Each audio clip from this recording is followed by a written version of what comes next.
नमस्कार साथियों। Royal study वेद अजय शास्त्री के यूट्यूब प्लेटफॉर्म पर मैं अजय राजपूत आपका हार्दिक अभिनंदन करता हूं। यदि आप किसी परीक्षा की तैयारी करते हैं जिसमें हिंदी विषय महत्वपूर्ण स्थान रखता है तो आपके लिए ये वीडियो बहुत महत्वपूर्ण होने वाला है। आपको मेरे वीडियो को अंत तक देखना है। आज आप वीडियो को देखने के बाद आपको कभी भी पर्यायवाची याद करने की ज़रूरत नहीं रहेगी। इस वीडियो में हम इतना मैटर देने वाले हैं और कुछ ऐसे अनुभवों पर आधारित तथ्यों को आपके सामने रखने वाले हैं कि आपको पर्यायवाची समझ में आ जाएंगे। आप कोई भी पर्यायवाची समझने के बाद, पढ़ने के बाद तुरंत से हल कर पाएंगे। तो आइए आज का वीडियो शुरू करते हैं। यदि आप UPSI, DSSB, junior UP TET, REET और किसी भी परीक्षा की तैयारी करते हैं जिसमें हिंदी विषय महत्वपूर्ण है तो ये वीडियो आपके लिए बहुत महत्वपूर्ण होने वाला है। तो सबसे पहले हम आपको बता दें कि इस वीडियो में क्या क्या पढ़ाने वाले हैं। कुछ ट्रिक्स के माध्यम से हम आपको पढ़ाने वाले हैं। उसके बाद कुछ दोहे के माध्यम से हम आपको पर्यायवाची बताएंगे। कुछ भाव तत्व के माध्यम से हम आपको बताएंगे कि ये पर्यायवाची किसका हो सकता है। तो आपको मेरे साथ अंत तक बने रहना है। बहुत बड़ा वीडियो होने वाला है, लेकिन आपको इस वीडियो को देखने के बाद कभी पर्यायवाची पढ़ने की ज़रूरत नहीं पड़ेगी। मैं कुछ बहुत इंपॉर्टेंट चीज़ें आपके सामने शेयर कर रहा हूँ। तो आप देखिए, सबसे पहले यहाँ पे हम एक ट्रिक के माध्यम से चलते हैं। यहाँ पे ट्रिक कुछ भी नहीं होता है, कोई युक्ति नहीं होती है, एक सिस्टम होता है।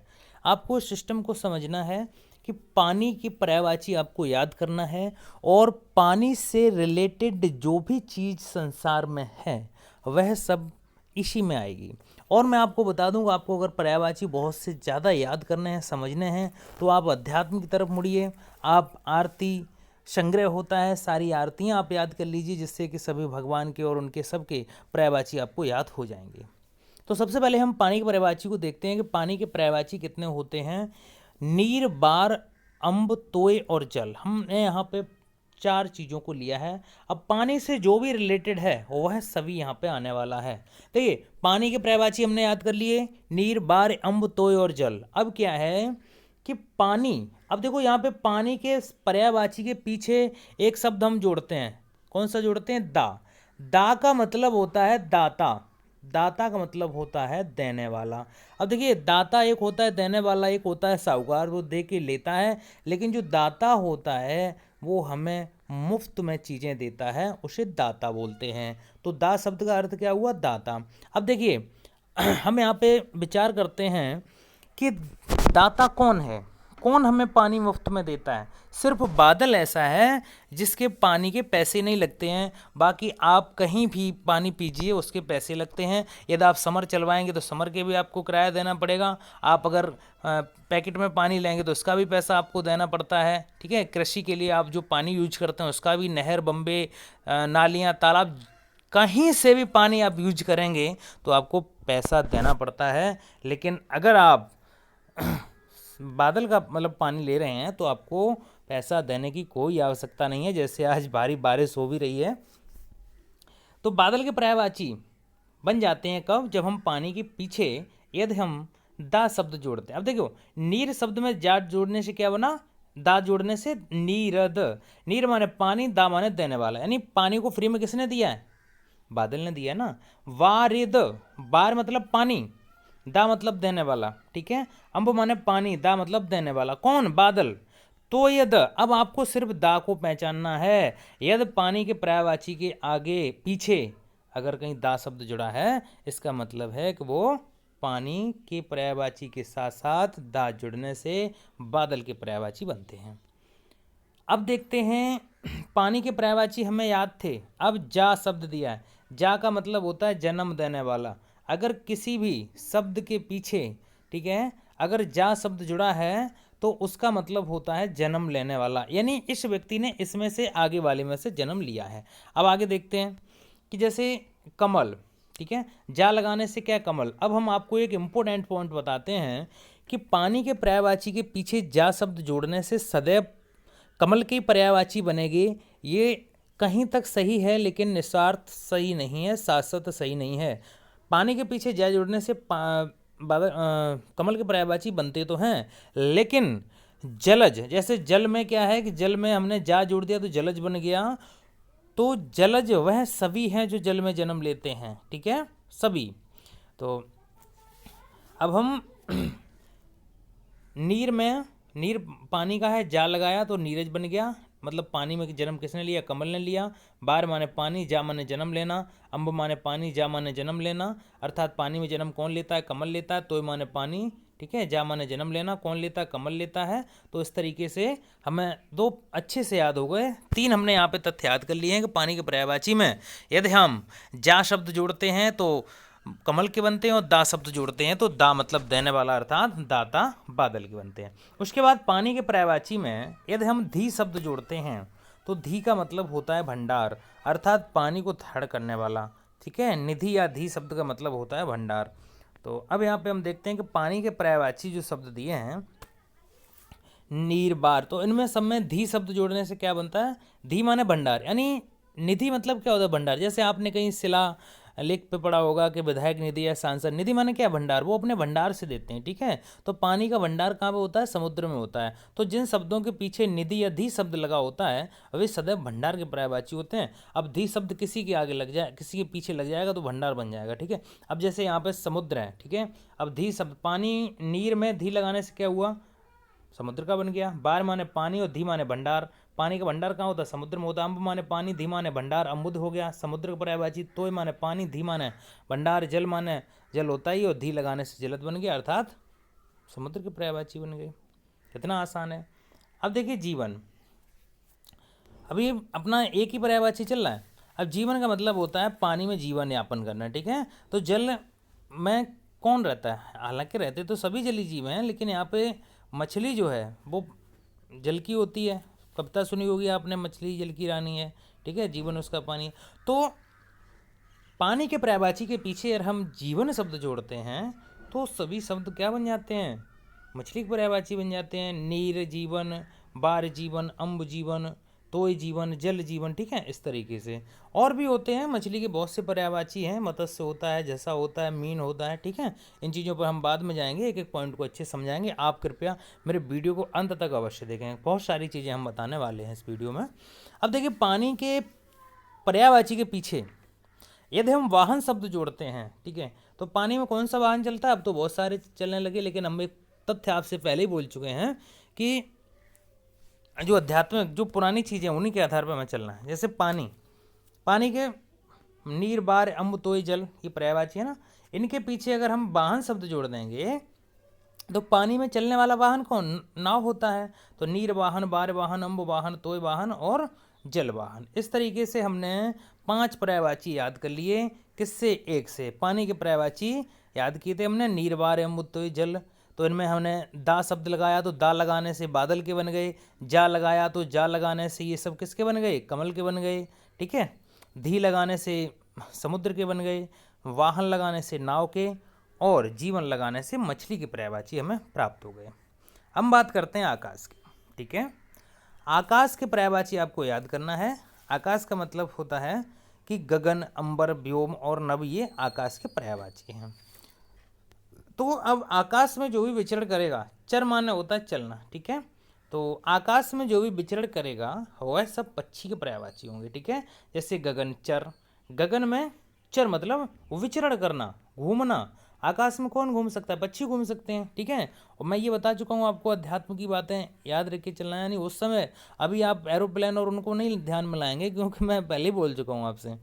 तो चर शब्द जोड़ने से मतलब विचरण, देखिए गगन चर, गगन माने आकाश, चर माने विचरण करना, अंबर माने आकाश, चर माने विचरण करना। तो आपको चर शब्द देखना है, चर का मतलब होता है विचरण करना। तो आकाश में जो विचरण करते हैं वो पक्षी होते हैं। आकाश के पर्यायवाची आपको और याद हैं, ठीक है। अब जैसे ग्रह, ठीक है, जैसे खेचर, ठीक है, गगनचर, ठीक है। खे माने क्या होता है, खे माने भी आकाश होता है, ठीक है, गगनचर। इस तरीके से आपको पर्यायवाची याद हो जाएंगे। अब हम देवताओं को याद करते हैं, ठीक है। देवता, देवता कौन थे, देव, सुर, अमर, ठीक है। तो देव, सुर और अमर ये देवताओं के पर्यायवाची हैं। अब इन पर्यायवाची के पीछे अगर राज या पति शब्द जोड़ते हैं तो इंद्र के पर्यायवाची बनते हैं, क्योंकि देवताओं के देवता जो थे वो राजा इंद्र थे। तो राजा या पति, इंद्रा देवराज, ठीक है, सुरराज, अमरराज, देवपति, सुरपति और अमरपति, ये सब किसके हैं? इंद्र के बनते हैं। देवताओं के पर्यायवाची में अगर आप पति या राज शब्द जोड़ते हैं, ठीक है, तो वो इंद्र के बन जाते हैं। अब देवताओं के पर्यायवाची में, ठीक है, एक नदी शब्द जोड़ने से गंगा के पर्यायवाची बनते हैं, क्योंकि देवताओं मतलब जो गंगा नदी है ना, सबसे पहले गंगा नदी कहाँ से आई, ठीक है, यानी भागीरथी ने जब तपस्या की थी तो स्वर्ग से होकर शिव की जटाओं से होते हुए पर्वतों से होते हुए ये हमें प्राप्त हुई है। तो गंगा अर्थात देवताओं के पर्यायवाची में नदी शब्द जोड़ने से देव नदी, सर नदी, ठीक है, अमर नदी, अमर सिंधु, ठीक है, और जाह्नवी, इस तरीके के भागीरथी, ये सब गंगा के पर्यायवाची बनेंगे। अब देखते हैं हम रात्रि। रात के पर्यायवाची आपको याद करने हैं। कर माने होता है करने वाला, ठीक है। अब देखो, रात्रि, निशा, रजनी, यामिनी और यामा, ये रात के पर्यायवाची हैं। अब रात्रि को करने वाला कौन है, ठीक है, तो कर शब्द जोड़ने से चंद्रमा के बन जाते हैं, ठीक है। चंद्रमा जैसे निकलता है वैसे हमें लगने लगता है कि अब रात्रि हो गई है। रात्रि में कौन निकलता है? चंद्रमा निकलता है। तो चंद्रमा के बनेंगे कर लगाने से। रात्रि के पर्यायवाची में कर शब्द लगाने से रात्रि के चंद्रमा के बनेंगे। जैसे निशाकर, निशा माने रात्रि और कर माने करने वाला। रात्रि कौन करता है? रजनीकर, ठीक है, और यामिनी कर और यामा कर। तो रात के पर्यायवाची में कर शब्द जोड़ने से चंद्रमा के प्राप्त हुए हैं, और चर शब्द जोड़ने से, अब चर माने होता है विचरण करना। रात, अभी जैसे आकाश में विचरण कर रहे थे वो पक्षी थे, अब जो रात में विचरण करते हैं वो सभी क्या होते हैं? वो राक्षस प्रवृत्ति के होते हैं, ठीक है। जैसे रात में कौन कौन चलता है, तो रात्रि के पर्यायवाची में चर शब्द जोड़ने से राक्षस के पर्यायवाची हमें प्राप्त होंगे। जैसे निशाचर, रजनीचर, यामिनी चर और यामाचर, ठीक है। तो ये सब पर्यायवाची प्राप्त हुए। इस तरीके से बहुत सारी ट्रिक्स हैं, लेकिन आज हम कुछ और चीज़ें बताने वाले हैं, इसलिए इस वीडियो बहुत बड़ा हो जाता है। कोशिश है छोटा वीडियो करने की, और एक और वीडियो इसके बाद मिलेगा पार्ट 2, जिसे आप बहुत अच्छे से समझना। और देखिए यहाँ पे कुछ पर्यायवाची दिए हुए हैं, जैसे सोम सुधाकर शशि राकेश, राजा भूपति भूप नरेश। अब देखिए सोम सुधाकर शशि और राकेश, राकेश की संधि विच्छेद होती है रा का धन ईस, तो ये सब चंद्रमा के पर्यायवाची हो गए। राजा भूपति भूप नरेश, तो ये सब राजा के पर्यायवाची बनते हैं, ठीक है। उसके बाद पानी, अम्ब, बार या नीर, ठीक है, पानी, अम्ब, बार या नीर, अभी आप पढ़ चुके हैं। ये किसके हैं? ये जल के पर्यायवाची हैं, ठीक है ना, जल के पर्यायवाची। उसके बाद वात, हवा और अनिल, समीर। वात, हवा और अनिल, समीर। समीर, अनिल, देखो अनिल माने होता है हवा और अनिल माने होती है आग। ये प्रश्न बहुत ज़्यादा पूछा जाता है। तो ये हवा अर्थात वायु के पर्यायवाची आपके बनते हैं। उसके बाद अगले दोहों की ओर रुख करते हैं। दिवा, दिवस, दिन या बासर। दिवा, दिवस, दिन या बासर, ठीक है। तो ये दिवस के पर्यायवाची अर्थात दिन के पर्यायवाची बनते हैं आपके। पर्वत, अचल, शैल, महधर, ये पर्वत यानी पहाड़ के पर्यायवाची बनते हैं। तो देखिए दोहे के रूप में याद कर सकते हैं कि दिवा, दिवस, दिन या बासर, पर्वत, अचल, शैल, महधर, ठीक है। उसके बाद विश्व, जगत, जग, भव, संसार। विश्व, जगत, जग, भव, संसार, ये विश्व के पर्यायवाची हैं, ठीक है। उसके बाद घर, गृह, आलय या आगार। घर, गृह, आलय, ये सब किसके हैं? घर के हैं, भवन के हैं, ठीक है, निकेतन, भवन, सदन। उसके बाद है अग्नि, पावक, आग, दहन, ठीक है, ये सब किसके हैं? आग के पर्यायवाची हैं। चक्षु, नेत्र, नयन, लोचन, ये सब नेत्र अर्थात आंख के पर्यायवाची हैं। विषधर, सर्प या नाग, भुजंग, ठीक है। इस देखो विष कौन धर, अब देखो पहचानना है आपको। आपको बिल्कुल भी नहीं पता है कि ये पर्यायवाची किसका है, तो आप क्या करेंगे? विषधर, विष कौन धारण करता है? सर्प, तो सर्प यहाँ पे लिखा भी है। या नाग या भुजंग, भुजंग का मतलब है भुजा ही अंग है जिसका, तो भुजाओं केवल कौन चलता है? सर्प चलता है। तो ये सर्प के पर्यायवाची बनते हैं आपके, ठीक है। उसके बाद घोड़ा, घोटक, अश्व, तुरंग, ये सब घोड़ा, घोटक, अश्व, तुरंग, सेंधव, ये सब घोड़े के पर्यायवाची बनते हैं। उसके बाद है हिरंग, कुरंग, सुरभि, सारंग। ठीक है, सारंग शब्द एक अनेकार्थी शब्द है, कई के साथ जोड़ा जाता है, तो ये सब हिरण के पर्यायवाची हैं, अर्थात मृग के पर्यायवाची बनते हैं। गज, हाथी, कर, नाग, मतंग। ठीक है, गज, हाथी, ये सब किसके हैं? हाथी के हैं। कुंजर भी हाथी का पर्यायवाची होता है। वस्त्र, वसन, अंबर, पट, चीर। ठीक है, वस्त्र, वसन, अंबर, पट और चीर, ये सब कपड़े के पर्यायवाची होते हैं, कपड़ा। तोता, सुआ, सुग्गा, कीर। ठीक है, तो ये सब किसके पर्यायवाची होते हैं? तोते के पर्यायवाची। उसके बाद है दुग्ध, दूध, पेय, अमृत, क्षीर। ठीक है, ये प्रश्न बहुत ज़्यादा पूछा जाता है, क्षीर वाला। अमृत, पेय, दूध और दुग्ध, ये सब दूध के पर्यायवाची होते हैं। अगला है गात, कलेवर, देह, शरीर, ये सब बॉडी यानी शरीर के पर्यायवाची होते हैं। सिंह, केसरी, शेर, मृगेंद्र। सिंह, केसरी, शेर और मृगेंद्र। मृग, धन, इंद्र, यानी मृग होता है जानवर और जानवरों का राजा होता है, वो होता है शेर। सुरपत, मधवा, इंद्र, महेंद्र। ठीक है, इंद्र, मधवा, सुरपत, इंद्र, ये सब इंद्र के पर्यायवाची थे। अमीय, सुधा, अमृत, मद, सोम, ये सब अमृत के पर्यायवाची हैं। नभ, अंबर, आकाश, व्योम, ये सब आकाश के पर्यायवाची हम आपको ऊपर बता चुके हैं। बंदर, बानर, मरकट, कीस, भगवान, ईश्वर, प्रभु, जगदीश। ठीक है, तो बंदर, बानर और मरकट, ये सब बानर के पर्यायवाची हैं, बंदर के पर्यायवाची हैं।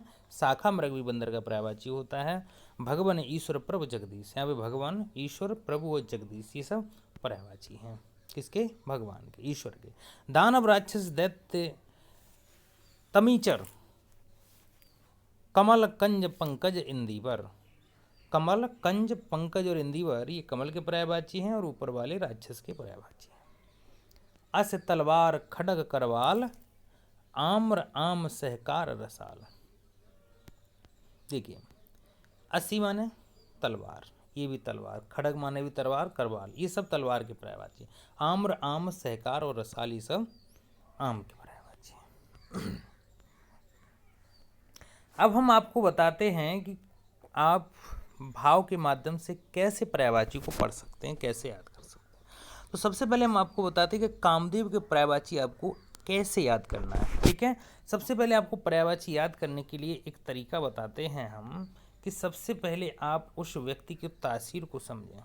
ठीक है, तासीर से तात्पर्य क्या है कि जैसे कामदेव हैं, अब कामदेव की तासीर क्या थी?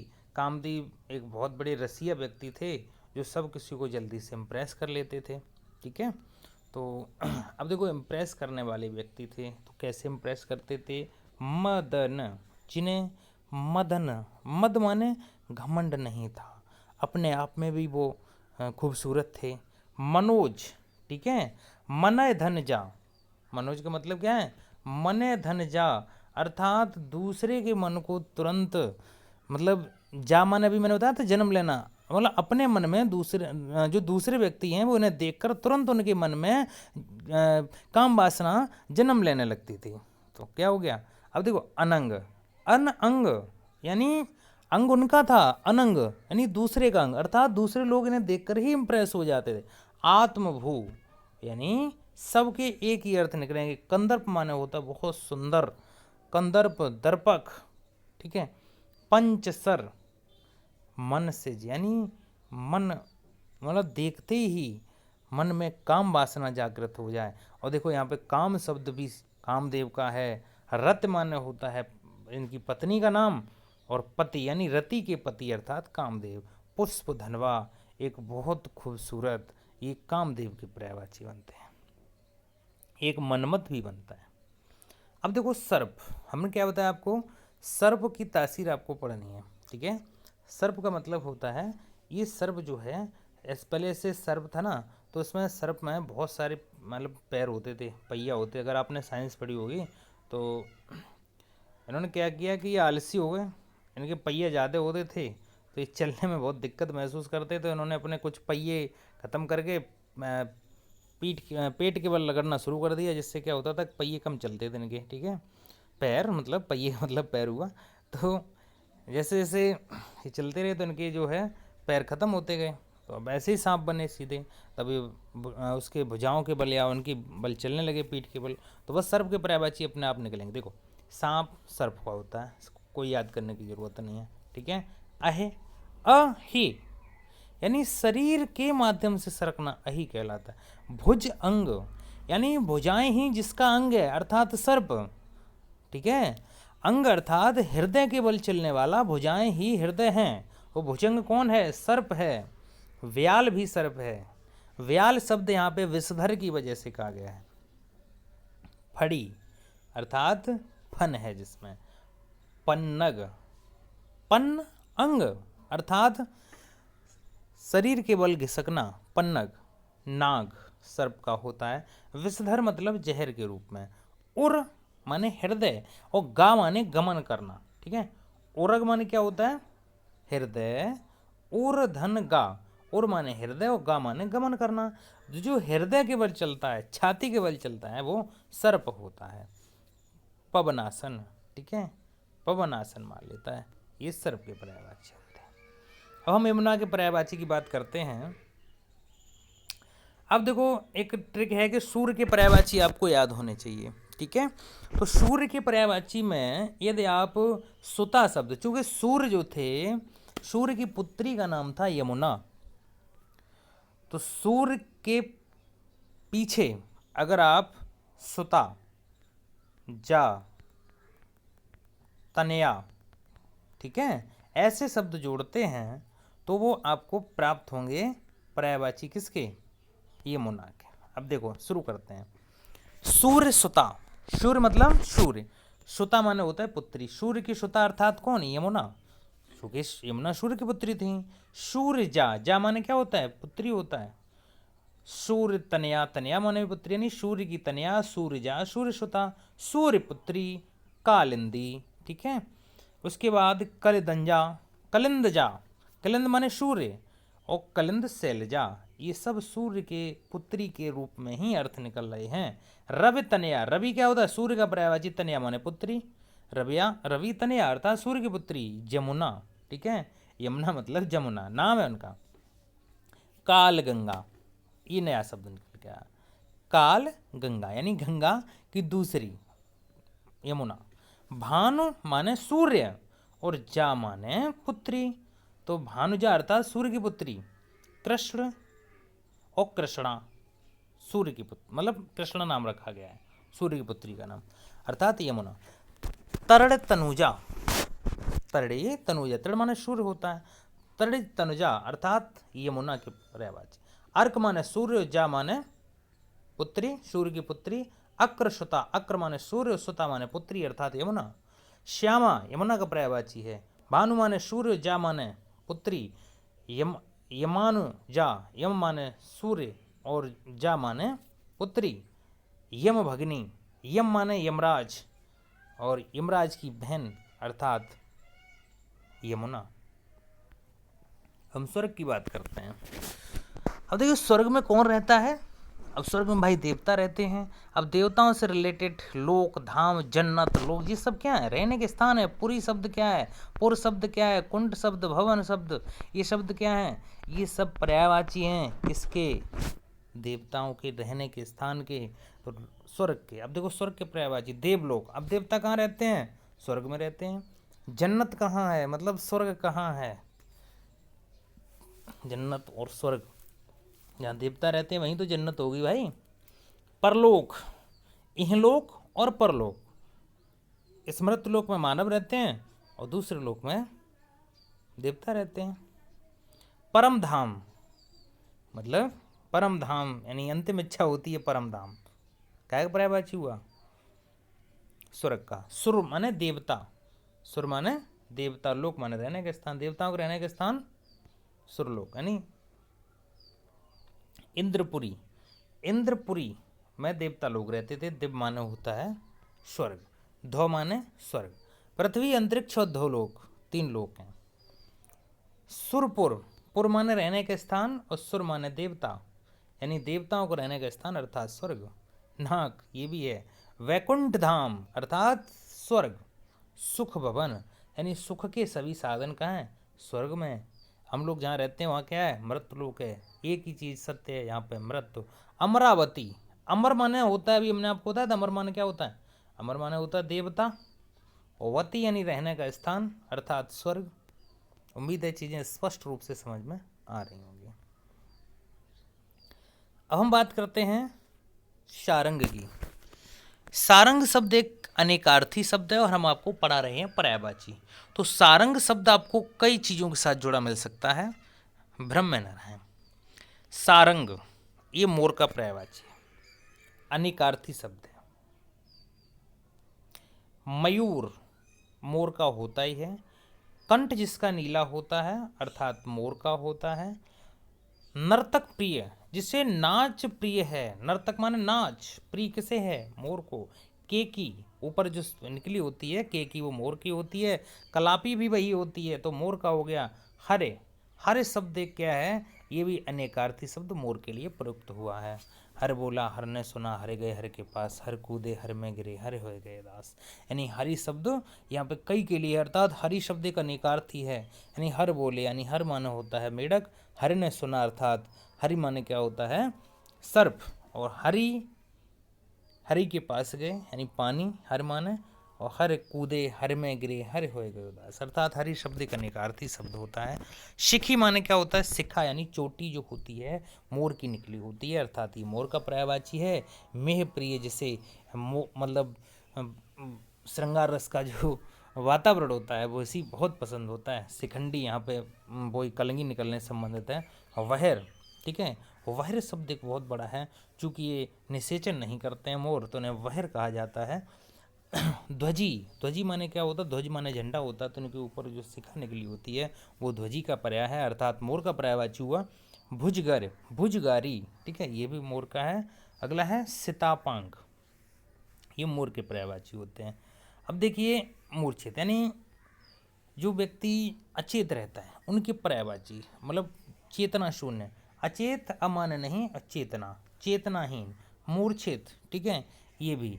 वे खबर, जिससे किसी की खबर ही ना हो, संज्ञाहीन, ठीक है, संज्ञाहीन। उसके बाद क्या है? चेतना रहित, जिसमें चेतना ना हो, चेतना शून्य, ठीक है। चेतना का मतलब है कि जब हमारे हाथ पैर डलने हलने डुलने बंद हो जाएं, कोई पूछे तो हम सुन तो लें, उत्तर न दे पाएँ, या हम सिर्फ एकटक देखते ही रहें, मतलब एक तरीके से कोमा में चले जाना। बोध रहित, बोध मतलब ज्ञान, जिसमें बिल्कुल भी सही और बुरे का ज्ञान नहीं है, वो बोध कहलाता है। तो बोध शून्य, वेशुद्ध यानी शुद्ध ही न रहना, वध हवास, निश्चेष्ट और अग्राजत। आगे के बचे हुए पर्यायवाची शब्द हम पार्ट 2 में आपके लिए लेकर आएंगे। कृपया सभी लोग मेरे पार्ट 2 वीडियो को अवश्य देखें। वीडियो देखने के लिए बहुत बहुत धन्यवाद।